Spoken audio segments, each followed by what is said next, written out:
বলিউডের জনপ্রিয় অভিনেতা সাইফ আলী খানের উপর হামলার ঘটনায় এবার ভারতের নদিয়া থেকে গ্রেপ্তার করা হয়েছে এক নারীকে।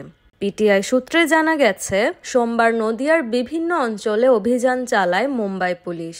অবশেষে চাপড়া এলাকা থেকে ওই নারীকে গ্রেপ্তার করা হয়। পুলিশ জানায়, এই নারীর মাধ্যমেই বাংলাদেশ থেকে ভারতে প্রবেশ করে হামলাকারী শরীফুল। আরও জানা গেছে, গ্রেপ্তার হওয়া নারী মুর্শিদাবাদের আন্দোলিয়া গ্রামের বাসিন্দা। বর্তমানে তাকে মুম্বাইয়ে নিয়ে যাওয়ার প্রস্তুতি চলছে।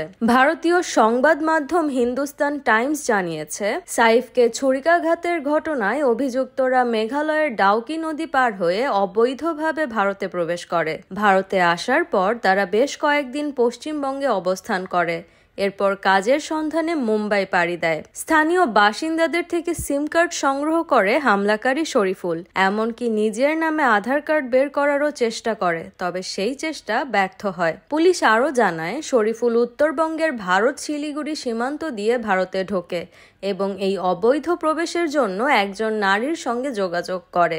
গত 16 জানুয়ারি গভীর রাতে নিজের বাড়িতে হামলার শিকার হন সাইফ আলী খান। অজ্ঞাত পরিচয়ে এক ব্যক্তি তাকে এলোপাথারি কোপাতে থাকে। এই ভয়াবহ ঘটনার পর বেশ কিছুদিন হাসপাতালে ভর্তি ছিলেন অভিনেতা, তবে এখন অনেকটাই সুস্থ হয়ে বাড়ি ফিরেছেন।